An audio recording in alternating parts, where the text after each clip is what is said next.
le top. Le top. C'est mon bain de soleil de la journée. Vous êtes à l'intérieur, moi je suis à l'extérieur. C'est mon bain de soleil, mon bain de lumière de la journée. Boker Tov. Bracha ve'atzlacha shavua tov u'mazal tov. On est lundi. On commence une belle semaine.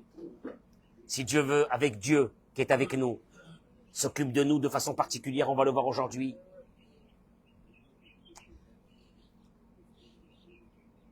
Richard, chaque petit souci qui va nous arriver aujourd'hui, ayons la capacité de comprendre quel est le message de Dieu. Ne nous énervons pas. Ne rentrons pas dans des colères pour chaque petite chose qui va nous arriver aujourd'hui. Mais vous allez voir, non mais attendez une seconde. Vous allez voir qu'est-ce qu'il y a derrière ça, c'est énorme. À travers une petite idée de la paracha, je rappelle que demain il n'y aura pas de cours parce que demain c'est le jeûne de Yud Zayin Betamuz. On va commencer les 3 semaines qui vont nous amener jusqu'à Tisha B'Av. Bon, on sera là mercredi si Dieu veut. La Torah ramène au début de la paracha de cette semaine. Regardez l'idée. Dieu dit à Moshe, heureusement que Pinchas ben Elazar est venu venger ma vengeance.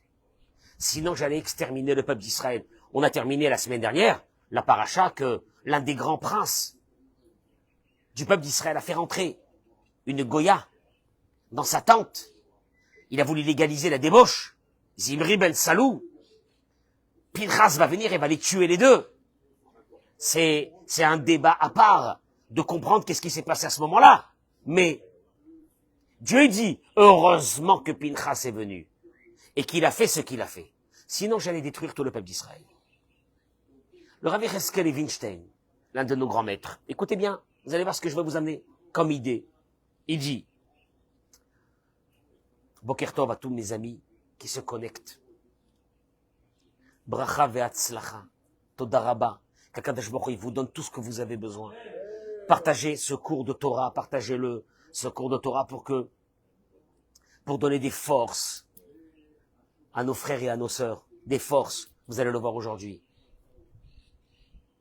Il dit le Rav Yecheskel Levinstein, le peuple d'Israël se trouvait devant un décret de destruction totale. Dieu, il a dit d'ailleurs, Velochiniti et béni Israël, parce que j'allais détruire tout le peuple d'Israël, c'est Dieu qui le dit. Pinchas a fait la volonté de Dieu, et il a sauvé le peuple d'Israël. Miseyesh le kol echad lilmod. Parce que moi, l'histoire de la paracha ne m'intéresse pas. Moi, ce qui m'intéresse, c'est ce que je vais apprendre pour moi. De là, il dit Rav Yecheskel Levinstein, nous apprenons. Chaque homme doit apprendre. Chaque homme et femme doit apprendre.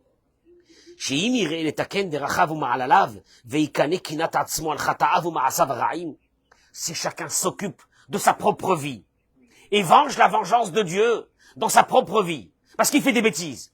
Et il se lève un bon matin et dit, je venge Dieu, j'arrête de faire ces bêtises. Sur soi-même, pas sur les autres. T'occupe pas des autres. Je te donne un conseil, ne t'occupe pas des autres. Les grands malades s'occupent des autres. Ils ne s'occupent pas d'eux-mêmes. J'ai constaté ça dans ma vie, que les grands malades, Richard les commande après.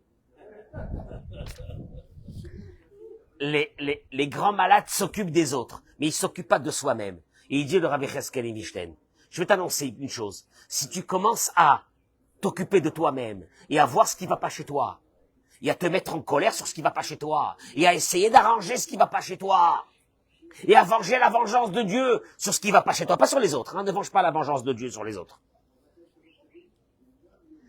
Yarvichu misé, l'humanité gagnera de ça. Shelo tit'orer alav chalila kin'at hakadosh baruch. Je peux expliquer ça? Tu sais quand est-ce que la colère de Dieu peut s'abattre sur quelqu'un?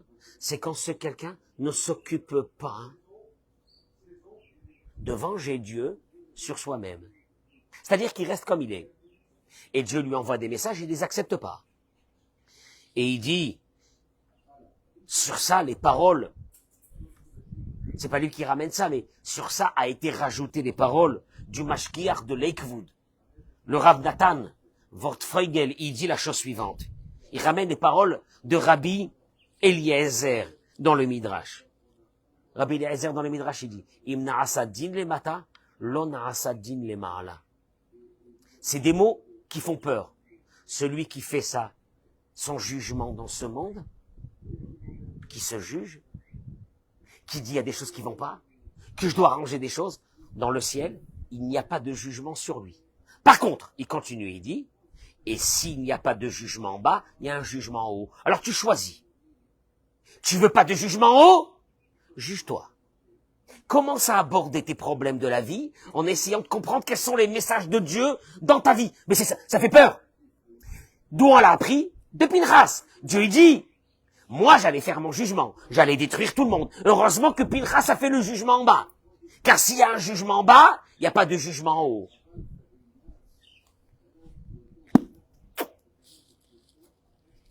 Je vais t'expliquer un truc. Écoutez-moi bien, ouvrez vos oreilles. Je vais vous expliquer un truc. Rabbi Nachman de Breslev, il dit une chose énorme. Il dit Rabbi Nachman, Ikar Kabbalat HaTorah Teluya Be'imuna Be'ashgacha Pratit.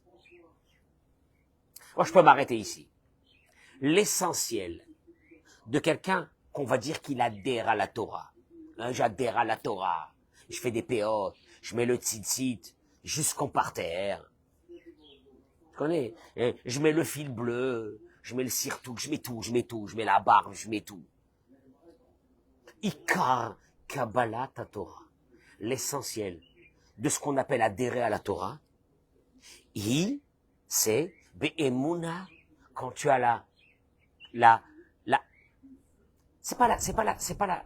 c'est pas simplement la foi. Emuna, tu as confiance en une chose dans ce monde, qu'il y a dans ce monde, Ashgacha Pratit. La providence divine. Je répète. Toi, tu veux pas accepter l'Ashgacha Pratit, tu vas voir ce qui va se passer. Ashgacha Pratit, tout à l'heure j'ai mis mon talit et mon café s'est renversé sur moi. Qu'est-ce que je me suis dit à ce moment-là? Qu'est-ce que Dieu y veut? Je me dis pas, oh là là, quel abruti je suis, et mon café. Qu'est-ce que Dieu y veut? Chez Az, Shayer Mitzvah, et il te dit, et là, tu vas commencer à comprendre la conception de Dieu, qu'il y a ce qu'on appelle Sachar Ve'onesh. Si j'arrive à une situation où tout ce qui va m'arriver aujourd'hui, je vais l'aborder avec une idée. C'est Dieu qui me l'envoie. S'il me l'envoie, il y a cette conception de Sachar, récompense, et ce qu'on appelle chez nous Onesh. J'aime pas le mot punition. J'aime plutôt le mot message de Dieu. Il explique. Dehainu, Rabbi Nachman. She'anu ma'aminim be'ashgachato bi'pratiyut. Tu arrives ce matin à une situation. Tout ce qui va t'arriver, c'est une providence particulière. C'est-à-dire, Dieu, il est avec toi. Il est en train de t'embêter, hein, il est avec toi. Il t'embête.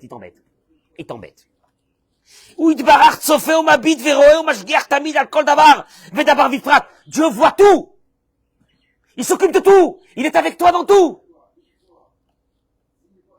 ועל ידי זה, שאנו מאמינים בהשגחתו יתברך, אנו מכוונים עיני דעתנו אליו תמיד בבחינה עיניי תמיד על השם. אליך נשאתי את עיניי. Et du fait que quoi? Que nous avons cette foi, que tout ce qui nous arrive vient de Dieu, à partir de ce moment, vers qui tu commences à lever tes yeux? Tu t'occupes pas de l'autre. Tu t'occupes pas de l'abruti qui a posé mon café là-bas. Tu t'occupes pas de ça. Tu t'occupes de quoi? Ça t'intéresse pas ce qu'il a posé le café là-bas. Ça t'intéresse pas que quand t'es rentré, tu es rentré dans ta voiture, je sais pas quoi. Tu t'intéresses pas que ta bouteille de coca est tombée sur ton pantalon. Tu t'intéresses pas à ce que ton fils ou ta fille ce matin, ils sont en train de te faire des problèmes et tu veux les tuer. Tu t'intéresses sur quoi? Maorotse. Qu'est-ce qu'il veut? Dieu, je t'en supplie, Dieu, je me suis levé bien. Pourquoi ma femme, elle est mchennev? Ah, jamais. Ah, ouais, parce qu'il y a Monique qui écoute le cours, c'est pour ça que tu dis ça. Ou bien le contraire. Ou bien une femme qui va se lever ce matin va dire, qu'est-ce que j'ai fait au bon Dieu pour avoir un mari pareil? J'ai fait au bon Dieu, bémet. Moi, une fille comme moi, qu'est-ce que je me... Hein? Mais oui. Mais je voulais un avocat. Moi, une princesse comme moi. J'aurais dit, mais bah, attends une seconde, je t'explique un truc. Vous allez voir, c'est très important, c'est pas de la rigolade. Tu t'occupes pas du fait qui t'arrive. Tu cherches l'idée. Pourquoi Dieu te l'a envoyé? Il dit, Rabbi Nachman, tes yeux sont là, donc automatiquement, tout le temps rivés vers Dieu. Parce que tu peux te poser une question, tu dis, mais Dieu, il est où? Dieu, il est où? Il est où? Il est où? Il est dans des mondes. Je suis passé hier pour aller donner un cours de Torah à côté de Beth Shemesh. Il y a un endroit qui s'appelle Emek Refer. À Emek Refer, celui qui arrive là-bas, c'est fabuleux. Des centaines de plateaux pour capter les ondes des satellites. Mais des plateaux d'un diamètre que tu n'as jamais vu de ta vie. Ah, je parle pas de petits plateaux, hein. À des monstres qui captent comme des paraboles, oui, des paraboles, mais écoute-moi bien, des monstres qui font plusieurs étages. Et mec réfère, à côté de Beth Shemesh. Et moi, je me suis dit à ce moment-là, ils sont en train de capter les ondes des étoiles, des planètes, des satellites. Et ça, c'est que dans notre système solaire. Il y a d'autres systèmes qu'on ne connaît pas encore. Avec des milliards et des milliards de galaxies et d'étoiles qui sont des millions de fois plus grands que le monde. Ya Rabbi, c'est pas possible. Et tout ça, il y a quelqu'un qui les gère. Et ce Dieu-là, il s'occupe aussi de moi. De moi. Moi, le petit, là, le minus. Il est avec moi. Il connaît ma vie. Il connaît tout. C'est Gadlut HaKadosh Baruch Hu, la grandeur de Dieu. Qu'il est dans des grandeurs qu'on peut même pas s'imaginer. Nous, à notre cerveau de fourmi, mais en même temps, il dit, Afal Piken, il dit Rabbi Nachman, quand même. הוא יתברך בעצמו משגיח בהשגחה פרטית על כל דבר שבעולם, עד תכלית נקודת המרכז של העולם הגשמי, בכל אשר בו. Il s'occupera de chaque être humain, de chaque homme, de chaque femme, de chaque enfant, avec une protection, avec une providence. Et écoute-moi bien, quand tu arrives à ça, tu te dis, j'ai des soucis. Est-ce que Dieu aura la force de gérer mes soucis? Mais quand tu réfléchis, que Dieu s'occupe de choses qui sont monstrueusement, des milliards de fois plus grands que cette planète, qui s'appelle la Terre. Et après ça, t'as un problème qui va t'aider dans tes petits soucis de la journée. C'est ce qu'il dit le Rambam. Le Rambam, il dit, tu veux la Emouna, tu vas avoir la confiance totale, tu vas être tranquille. Regarde dans le ciel. Et dis-toi, si Dieu observe, si Dieu garde, protège, gère tout ça. Il n'a pas la force, Richard, de me gérer à moi aujourd'hui, avec mes soucis. Vezéou, il dit, Rabbi Nachman, Ikar klaliyut Torah, c'est l'essentiel de la Torah. Qui a pogem vekofer ezekfira be'alma be'ashgacha pratit, car celui qui n'a pas cette croyance sur l'ashgacha pratit, sur la providence particulière, au kofer bechol à Torah. On l'appelle un athée. Maintenant, le mec, lui, vient à la synagogue. Mais il se met en colère sur chaque petite chose qui lui arrive dans la vie. Et Dieu dit, mais qu'est-ce que tu fais dans ma synagogue? Espèce d'athée, va. Kofer. Athée. Chazve shalom. Chazve shalom. C'est normal que je me mette en colère à la maison sur chaque chose qui se passe. Enfin, voyons. Je réagirai pas alors, tu crois à moi? Et alors, qu'est-ce qui se passe ici, moi? Kofer, il dit Rabbi Nachman. C'est un kofer. Véou, et Rabbi Nachman est terminé, dit, et c'est lui, Apikoros, Vea Kofer, Amuskar, Bekol, Divrei Rabotenu, Zichronan Nivaracha. Quand vous écoutez dans la Torah qu'il y avait un Apikoros, un épicurien, qui avait rejeté la Torah. Toi, tu te dis, c'est une pourriture, ce type-là qui a rejeté la Torah. Il te dit, c'est celui que quand il lui arrive quelque chose, il n'a pas cette faculté de comprendre que ça lui vient de qui?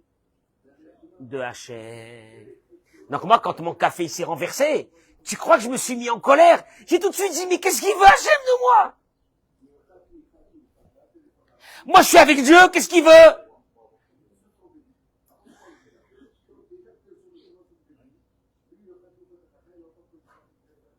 Et, à partir de là, est-ce que je peux me mettre en colère? Non. Mais non. La Madnou Mikan, il dit le Ravarouche, nous apprenons d'ici. Quelle est la Hagdara? Qu'est-ce qu'on appelle dans la Torah un kofer? Toi, tu vas dire un kofer, un renégat. Quelqu'un qui a rejeté la Torah, les mitzvot, Dieu, le Shabbat, le Kippour. Là, il te dit, c'est pas ça du tout. Il dit, cette définition devrait faire trembler chacun de nous. L'orak chez kofer mikol va kol bakadosh baruchu. Chas v'shalom. Au kofer et la gamme, zeshomer bepemale sheumamin. Il te dit des fois, le kofer, c'est qui? C'est quelqu'un qui te dit qu'il a la foi en Dieu. Il accomplit les mitzvot. Il fait attention à toutes les mitzvot. Il fait attention aux ashgachot. L'ashgacha, l'ashgacha. Ah, moi, je mange pas cet ashgacha, moi, je mange cet ashgacha. Ah, moi, je mange ce tampon, je mange pas ce tampon. Aval kshemesheu katan. Mais quand il y a une petite chose qui vient le contrarier dans la journée, il devient fou. Zelo ze kofer. Il te dit Rabbi Nachman de Breslev, le kofer, le renégat, celui qui a coupé son lien avec Dieu, c'est celui que chaque fois qu'il lui arrive une petite chose, il pète des câbles. Il pète des câbles! Tu pètes des câbles? C'est-à-dire, tu penses que c'est pas moi. Ok. Et ce monsieur ou cette femme, elle s'appelle religieuse. Tu vois, voilà. Je peux m'arrêter ici. Religieuse. Et comment s'exprime cette émouna, cette foi que Dieu est avec toi dans chaque chose de ta vie? Premièrement, ne te mets pas en colère contre toi-même quand tu n'as pas réussi quelque chose. Ça va, j'ai le droit de me mettre en colère, j'ai le droit de m'en vouloir. Enfin, voyons, c'est un sentiment humain. C'est un sentiment humain de celui qui n'a pas la foi en Dieu. Ne te mets pas en colère contre toi-même sur ta vie. Ne te mets pas en colère sur le choix de ton mariage. Ne te mets pas en colère sur tes enfants. Ne te mets pas en colère sur ta vie. Ne te mets pas en colère sur ce que tu as réussi, t'as pas réussi. C'est ce que Dieu il a voulu.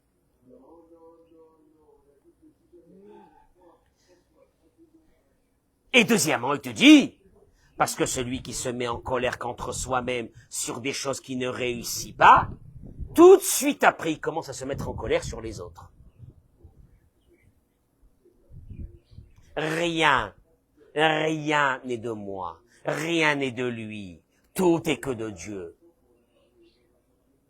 Maintenant, tu n'as pas ça, il te dit Rabbi Nachman de Breslev, kofer. Tu n'as pas confiance que la femme que Dieu t'a donnée, c'est Dieu qui a voulu cette femme. Tu n'as pas confiance que le mari que Dieu t'a donné, c'est le mari que Dieu voulait te donner. Que les enfants que tu as eus avec leur parcours de vie qu'ils ont, c'est Dieu qui l'a voulu. Et il t'envoie des messages à travers ça. Tu ne veux pas comprendre ça? Tu veux avoir la haine sur certaines personnes en te disant que c'est certaines personnes qui t'ont bousillé ta vie? Tu réussiras pas dans ta vie. Tu es un kofer. Il dit le Ravarouche, ces paroles devraient nous faire trembler.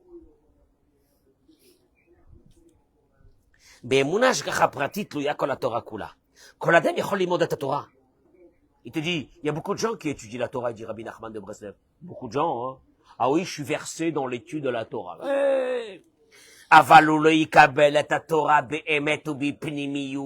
Mais il n'accepte pas, il n'adhère pas à cette Torah dans l'essence même de cette Torah.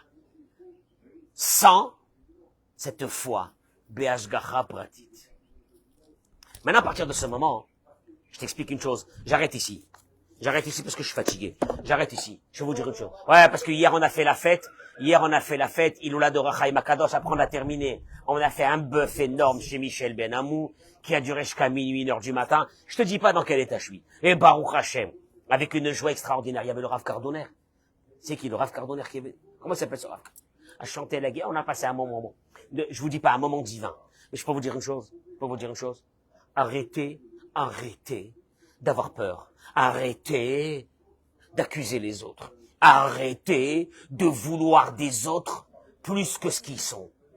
Tout est géré par une chose qui s'appelle Ashgacha Pratit. Moi, des fois, j'ai vu des parents défaits parce que leur fils, en fin d'année, n'avait pas réussi les concours. Mais qu'est-ce qu'il va faire de sa vie? Un loser, des concours. Sauf que, 20 ans après, moi j'ai vu ce qu'il est devenu, ce fils. Un milliardaire. Heureusement qu'il n'avait pas fait les concours. Et il serait devenu simplement un médecin qui distribue du Doliprane. Les mains, il est devenu milliardaire, moi je l'ai vu. Moi j'ai vu pas une fois et pas deux. Et quand je vois les parents 20 ans après, qu'ils ont pleuré, parce que leur fils n'avait pas réussi le concours. Oui, vous avez raison, mais j'avais envie de leur mettre une patate. Parce que moi, il y a 20 ans, quand je vous ai dit, les Tova, c'est pour le bien. Vous m'avez pas cru. Parce que pour vous, le mot les Tova, qu'à les Tova, tout est pour le bien, c'est quand vous sentez que c'est pour le bien. Mais quand vous sentez que c'est pas pour le bien, vous acceptez pas qu'on vous dise les Tova. Quel Tova? Vous savez comment il appelle ça Rabbi Nachman? Il appelle ça l'essentiel de la Torah. Après ça, il appelle Rabbi Nachman celui qui n'a pas cette foi que, écoute-moi bien, je suis monté hier avec ma voiture sur un bateau. Un bateau, on appelle ça. Hein? Un bateau. Ma voiture, elle allait partir en l'air. J'ai dit, Hachem, qu'est-ce que tu veux de moi? Je me suis pas dit, quel abruti! Quel abruti! Et puis en même temps, tu cherches. Qui c'est qui peut être responsable? Quelqu'un qui t'a mis dans un stress. Et c'est de sa faute à lui ou à elle. Hachem Rotse. Et s'il veut que ma voiture, elle saute complètement, qu'elle saute. C'est les Tova. À partir de là, tu sais ce que tu viens de faire? Tu viens d'accepter sur toi le jugement. Tu cherches qu'est-ce que Dieu il veut de toi. Maintenant, si tu cherches le jugement ici, et tu l'acceptes le jugement ici, il n'y a pas de jugement en haut.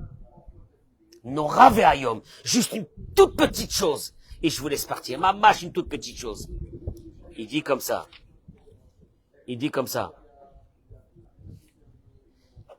Rabbi Nathan de Breslev, il dit, quand il y a cette faculté à comprendre que chaque chose qui t'arrive dans ta vie vient de Dieu, Az Shayach Sachar Ve'onesh.